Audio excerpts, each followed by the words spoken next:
muito bem, estamos aqui preparando mais um episódio do nosso podcast sobre o livro Fundamentos da Ética, livro que foi escrito por mim, Antônio Djalma Braga Júnior, e pelo colega, amigo, irmão de caminhada aí, o professor Ivanildo Luiz Monteiro.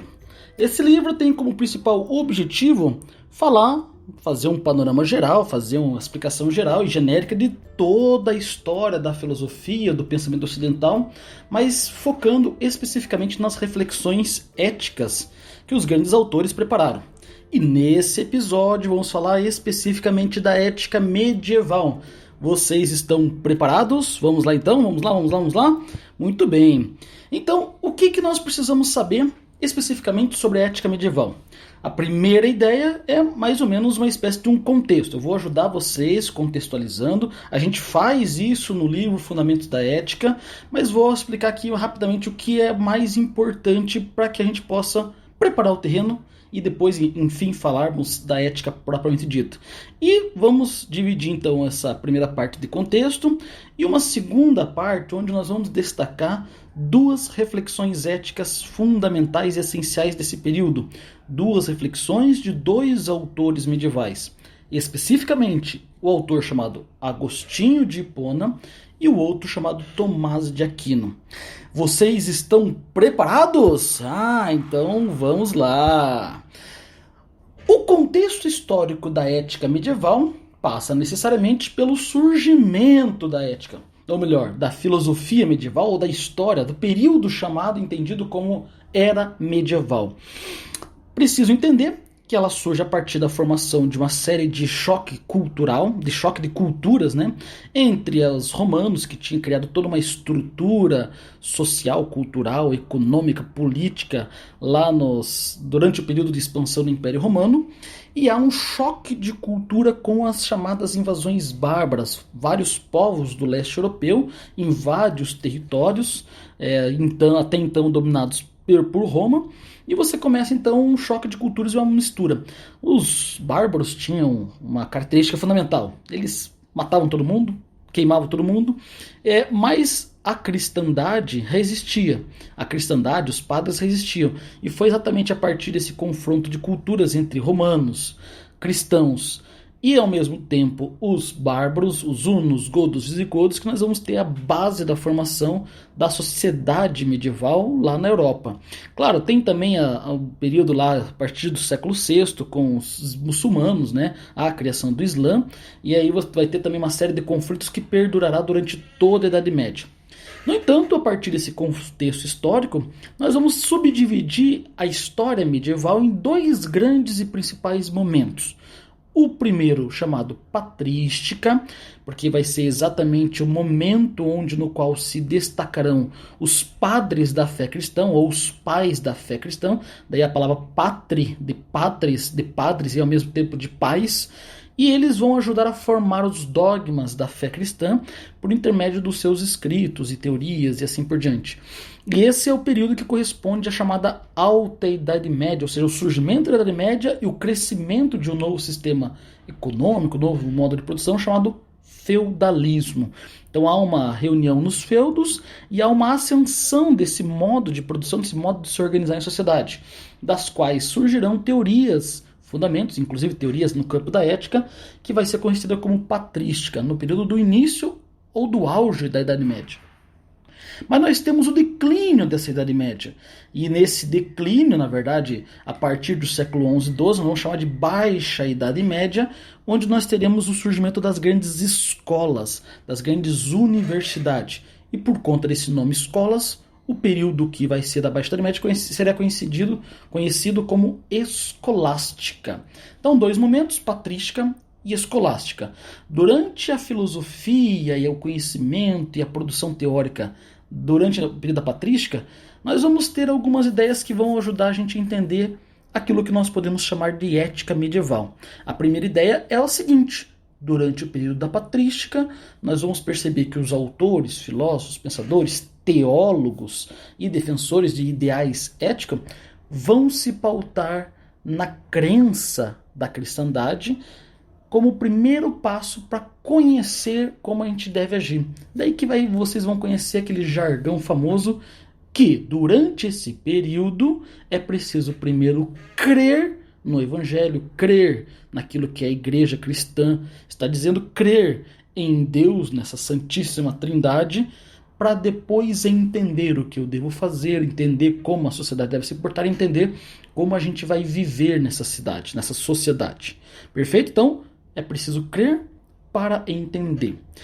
Ao mesmo tempo, na escolástica perdurará, não como regra geral, não vai ser isso para todos, mas os autores defenderão uma outra ideia, que é mais ou menos a ideia de que você precisa não mais apenas crer para entender, mas agora é preciso compreender racionalmente para então você conseguir crer na mensagem divina, na igreja, em Deus e assim por diante.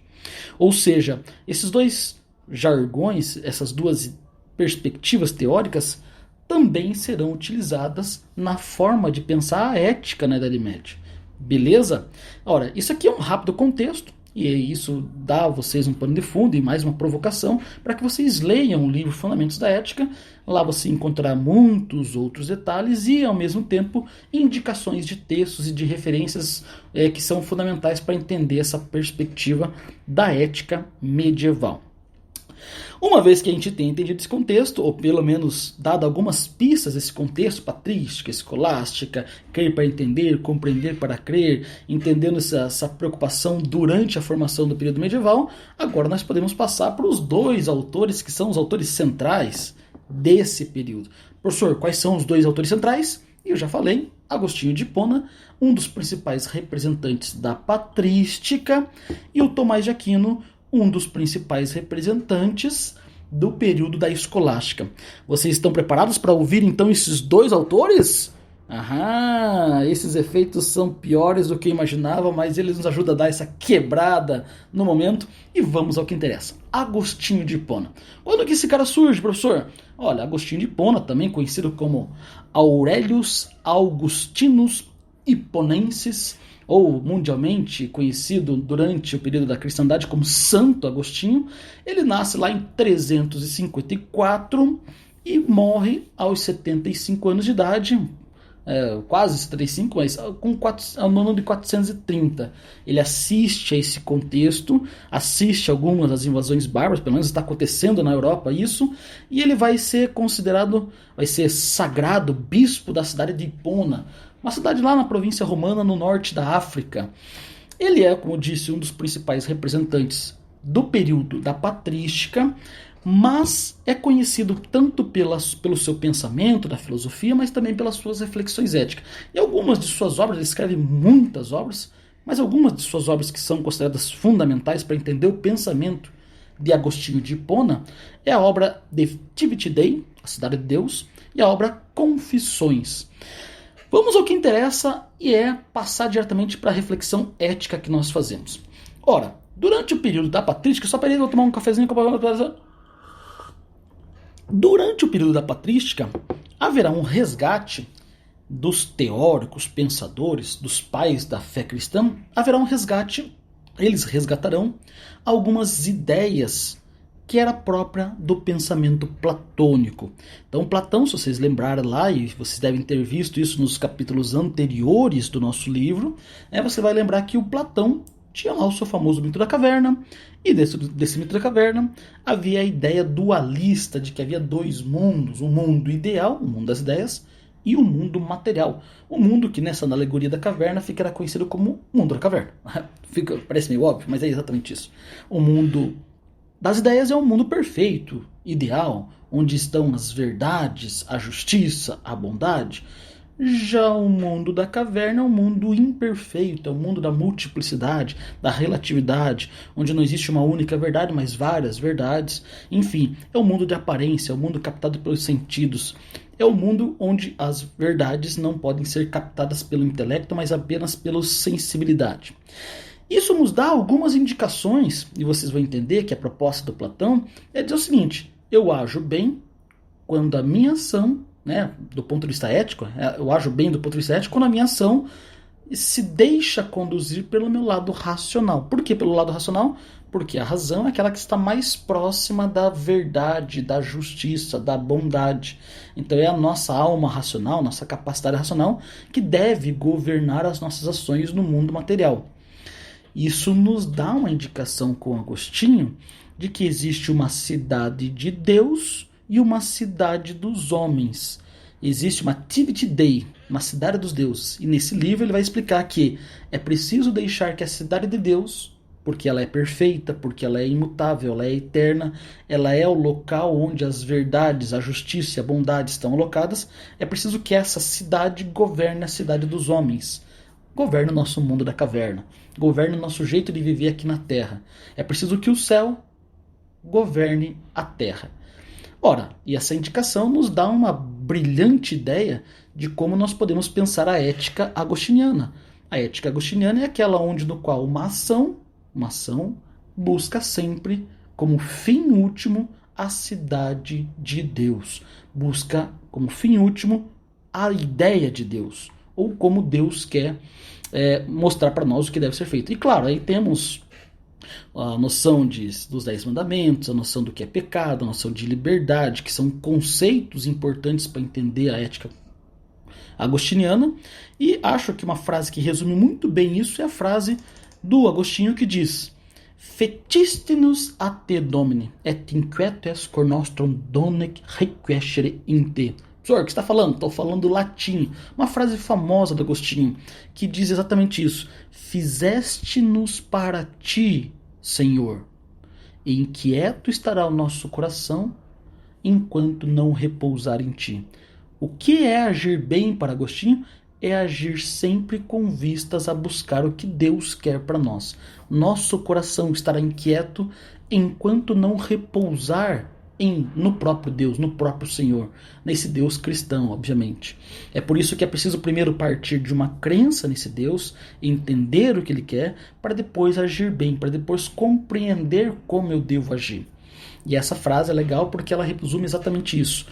Nós estaremos sempre andando de maneira pecaminosa e fugindo de uma vida virtuosa quando escolhemos as nossas paixões, quando escolhemos a nossa materialidade, a nossa sensibilidade, quando escolhemos aquilo que nós estamos dentro dessa cidade dos homens, ou como Platão diria, dentro do mundo da caverna, quando nós escolhemos essas verdades incompreendidas e relativizadas. Mas agiremos bem, agiremos de maneira virtuosa, quando agirmos em consonância, em harmonia com o que Deus, ou a cidade de Deus, propõe para nós. Muito tranquilo de entender essa ideia, mas ao mesmo tempo exige uma leitura da nossa parte, e por isso o livro ele vai nos ajudar nessa perspectiva. Beleza? Tendo ideias, perguntas, mande aí para nós, aí, a gente no canal do YouTube, né, nas salas de aula que a gente se encontrar, nos nossos cursos, a gente vai sempre ter o prazer imenso de transformar todas essas dúvidas aí em um bate-papo legal e ao mesmo tempo alcançar cada vez mais uma compreensão melhor do que seria essa ética medieval dentro da patrística e como propõe o Agostinho de Hipona. Beleza? Agora vamos para o segundo grande autor, Tomás de Aquino. Eu vou ter que dividir o nosso podcast em duas partes aqui, para que nessa segunda parte eu possa explicar melhor a ideia do senhor Tomás de Aquino, beleza? Só um pouquinho, e vamos para a segunda parte.